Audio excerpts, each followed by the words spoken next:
के महिलाओं से लेकर अंतिम व्यक्ति तक, चाहे उसके तन पे कपड़े ना हो, चाहे उसके सर पे छत ना हो, चाहे उस पे खाने को रोटी ना हो, चाहे वो पढ़ा लिखा ना हो, हर एक व्यक्ति को, बालिग व्यक्ति को वोट का अधिकार बाबा साहब अम्बेडकर के प्रयासों से मिलने का काम हुआ है मेरे साथ। और मैं वोट की ताकत बताता हूं, वोट की ताकत समझो।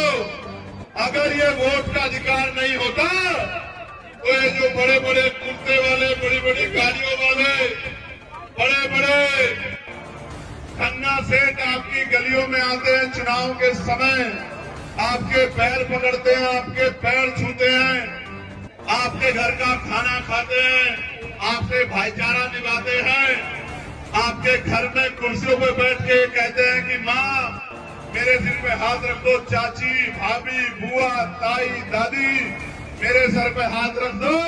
ये जो महलों वाले लोग आज आपके बीच आते हैं तो ये इस वोट की वजह से आते हैं। जिस दिन वोट का अधिकार चला गया, आप मर जाना, आप गल जाना, आप सड़ जाना, आप भूखे रह जाना, एक अमीर आपकी गली में नहीं आएगा। मेरी बात को आप याद रखना।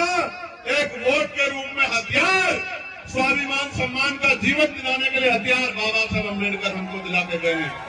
इसलिए बाबा साहब ने किसी की जमीन नहीं छीनी, बाबा साहब ने किसी का घर नहीं छीना, बाबा साहब ने किसी के रुपए नहीं छीने। अगर आज भी इस देश में बाबा साहब अम्बेडकर की प्रतिमाएं तोड़ी जाती हैं, आज भी इस देश में फूले साहू की प्रतिमाएं तोड़ी जाती हैं, आज भी इस देश में बाबा साहब अम्बेडकर को अपमानित करने की कोशिश की जाती है, उसका एकमात्र कारण ये है कि बाबा साहब अपने बच्चों को नौकरी नहीं लगा के गए। अपने करोड़ों बच्चों को इज्जत से जीने का अधिकार संविधान में दिला के गए। इस कारण बाबा साहब अम्बेडकर का विरोध किया जाता है। प्यारे साथियों,